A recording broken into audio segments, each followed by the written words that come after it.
it'll vitalize the Obama presidential campaign? It will. It absolutely What will. evidence do you have for that? Is there any evidence whatsoever? When that it would do that? Peter Rodino started hearings against Nixon, I'm asking for poll evidence that people would respond favorably to this in a way. I'm going to respond with historical evidence. Peter Rodino started impeachment hearings. There were not enough votes, even in the committee, to bring impeachment. There were not enough votes in the House at that time to pass impeachment. Nixon had just won a landslide victory. There were not votes in the Senate that would have agreed with impeaching him.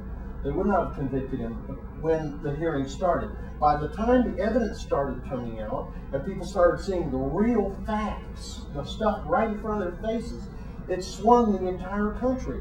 That's what we think will happen if you impeach Bush and Cheney now.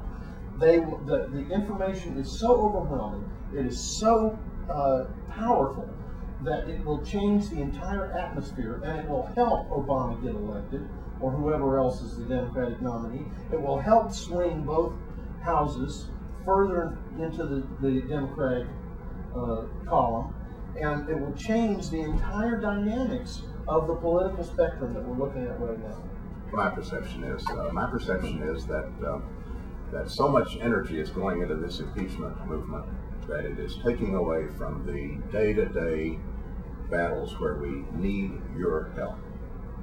Now, you may tell me that you've weighed in on all these things, that you're giving a lot of energy to it. All I know is that I don't feel it. I sometimes feel like we're rather lonely up there. Well, if you look at your records, you will see that you have at least 15 phone calls from me on all of these issues, letters written to you, emails written to you, written to many other people in both houses, written to the Capitol, written to the administration. We've all done this stuff over and over and over again. We'll keep doing it. Please broaden your base. Keep doing it.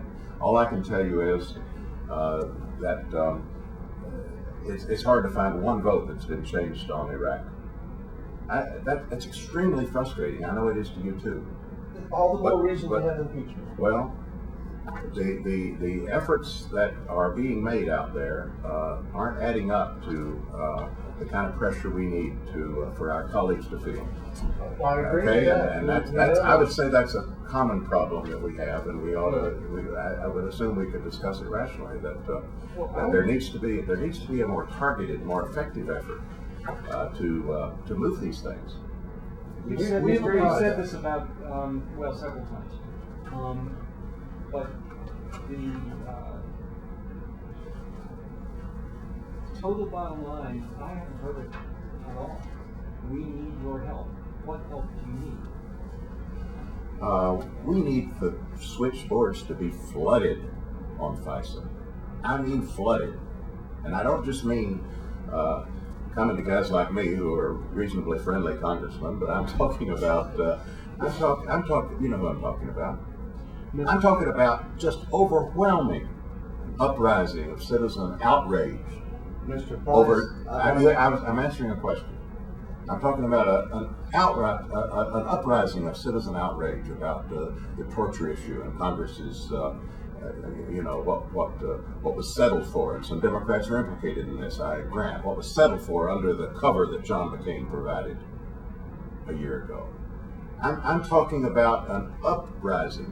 It doesn't amount to the kind of pressure that we need to get this stuff moving. I'll just tell you that. I know you all send emails and do what you can, but the mass movement, the broadened mass movement is I have to tell you, it's not there.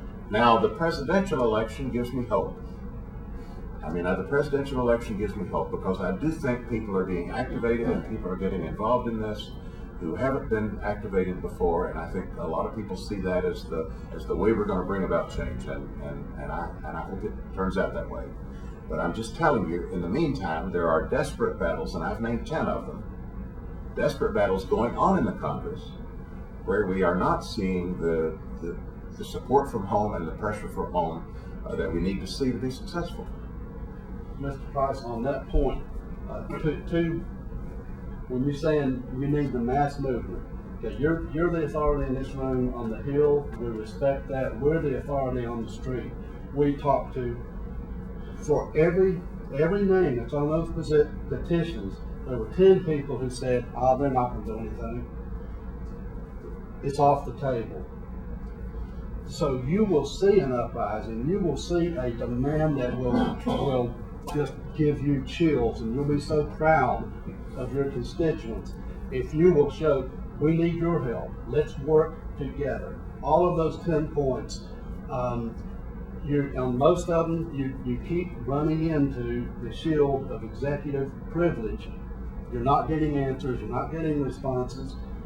And please tell us if there's another way to trump executive privilege besides what the founding fathers gave you, which is impeachment. Well, to get this stuff through the Congress, for starters, I'm of course not saying that the president doesn't have resources that he can utilize, and I've said, with the signing statement issue in particular, there are frustrations with respect to the courts, which have been, of course, packed by a Republican president.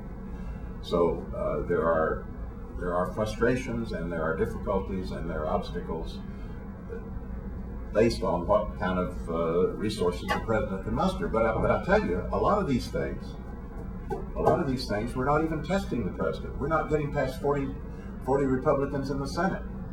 My question we're not generating the pressure we need to get these things through the Congress, and a lot of these things need to get through the Congress. Mr. Price, my question was, what besides impeachment trumps executive privilege? The separation of powers, checks and balances, the way this government is supposed to work. Can you be more specific? I mean, what can we do that we're not already doing? I've told you 10 things we can do. I've told you 10 things we can do, and No, you've named issues. You've actually told us what specific things we can do. They are ongoing We're not already doing. they're ongoing congressional battles. And you understand, we're all realists here, I assume. I'm not saying anybody's going to bat 1,000. You seldom do. But I am saying that it's worth moving the ball. Well, It's how worth do we moving move the ball? You move the ball by being effective politically. Just like I move the ball by trying to choose my battles, and figure out what I can do. I don't feel like I'm really getting an answer to my question. Maybe it's not understood.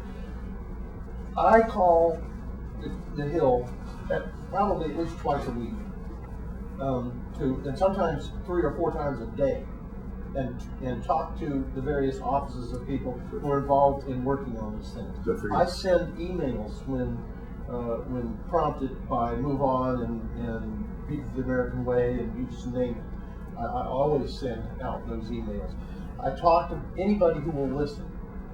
I harangue people about it, and sometimes I get in big trouble for doing that. So what can I do besides those things that I'm already doing? Which, by the way, my phone bill reflects. Okay, and if you look at your records, you're going to see I know my phone numbers on your. You're a frequent correspondent. I'm well aware of that. So I take my hat off to you. what else can we do? We're saying that we have done all of those things, and it's not working, and that's why impeachment is now the only answer. And impeachment could be done within 3 months. We could have impeachment hearings starting in 2 weeks. We could have all the materials already out there. We already have confessions from both Dick and George that they have committed violations of the law. They've already admitted that explicitly. So it's not like we have to develop a bunch of evidence. Let's get rid of those guys. That's putting them on the defensive rather than on the offense, which is what they are. They are always.